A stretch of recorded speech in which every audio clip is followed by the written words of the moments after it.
రేవంత్ రెడ్డి గారికి నేను ఒక ఆఫర్ ఇస్తా ఉన్నా. రేవంత్ రెడ్డి గారు, నీకు నిజాయితీ ఉంటే, నీకు ధైర్యం ఉంటే ఒక పని చేద్దాం. నేను తయారుగా ఉన్నా, నువ్వు ముందుకు రా, జడ్జి గారు ముందు కూర్చుందాం. ఏసీబీ జడ్జి అయినా, హైకోర్టు న్యాయమూర్తి గారైనా, లేదా మీకు ఇష్టమైన న్యాయమూర్తి ఎవరి ముందైనా కూర్చుందాం.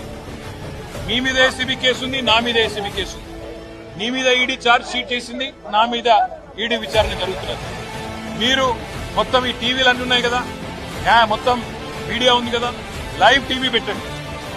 నేను రేవంత్ రెడ్డి గారు ఇద్దరం కూర్చుంటాం న్యాయమూర్తి ముంగట. మీరు ఏ ప్రశ్నను అడగండి కేసుకు సంబంధించి, ఆయన కేసు నా కేసు.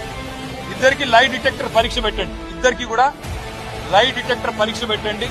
మొత్తం రాష్ట్ర ప్రజలందరూ చూస్తుండగా ఒక 50 లక్షలు 20 లక్షల రూపాయలు ఒడిసిపోతుంది. లేకపోతే ఈ 10 కోట్ల రూపాయలతో అనవసరంగా ప్రజాధనం దుర్వినియోగం అయ్యే విధంగా, ఇంతమంది ఉన్నతాధికారుల టైం వేస్ట్ అయ్యే విధంగా, ఇంతమంది మీడియా సంస్థల టైం వేస్ట్ అయ్యే విధంగా ఈ కక్ష సాధింపు విచారణ మంచిది కాదు. నేను రెడీగా ఉన్న రేవంత్ రెడ్డి, నీకు ధైర్యం ఉంటే ముందుకు రా.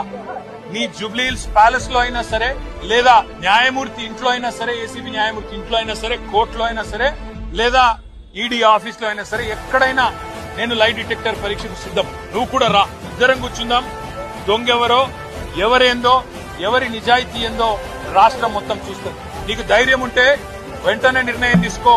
డేట్ నువ్వే చెప్పు, టైం నువ్వే చెప్పు.